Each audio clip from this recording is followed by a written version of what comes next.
एक लड़का पैदल किसी रास्ते से जा रहा था।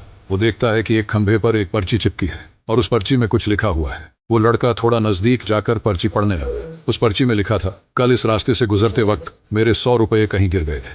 मैंने ढूंढने की बहुत कोशिश की लेकिन मुझे वो नहीं मिली। यदि किसी को मिले तो कृपया इस पते पर पहुंचा देना। पर्ची में उसका एड्रेस भी लिखा हुआ था। लड़के को उस एड्रेस पर जाने का मन करने लगा। वो उस एड्रेस पर जाकर देखता है कि वहां एक झोपड़ी है। लड़के ने आवाज लगाई तो उस झोपड़ी में से एक वृद्ध औरत लाठी के सहारे बाहर आती है। लड़का समझ गया कि ये वृद्ध औरत अकेली ही इस झोपड़ी में रहती है। उसने कहा, माँ जी, आपके 100 रुपये जो गिर गए थे वो मुझे मिले हैं। ये रहे आपके 100 रुपये। उस लड़के की बात सुनकर वो वृद्ध औरत रोते हुए कहती है कि बेटा, अब तक करीब 15-20 लोग मुझे 100 रुपये देकर जा चुके हैं। बेटा, मुझे ठीक से दिखाई भी नहीं देता है और मुझे पढ़ना भी नहीं आता है। पता नहीं किसने मेरी ऐसी हालत देखकर मेरी मदद करने के लिए ऐसा किया है और वो रुपये लेने के लिए नहीं मानती है। लड़के के बहुत आग्रह करने के बाद वो वृद्ध औरत मान जाती है, लेकिन वो उस लड़के से कहती है कि तुम जाते वक्त वो पर्ची वहां से फाड़ कर फेंक दे।